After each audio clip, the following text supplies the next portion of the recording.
وَإِذَا قِيلَ لَهُمُ اتَّبِعُوا مَا أَنزَلَ اللَّهُ قَالُوا بَلْ نَتَّبِعُ مَا أَلْفَيْنَا عَلَيْهِ آبَاءَنَا ۚ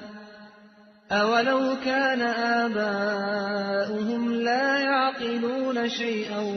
وَلَا يَهْتَدُونَ وَمَثَلُ الَّذِينَ كَفَرُوا كَمَثَلِ الَّذِي يَنْعِقُ بِمَا لَا يَسْمَعُ إِلَّا دُعَاءً وَنِدَاءً ۚ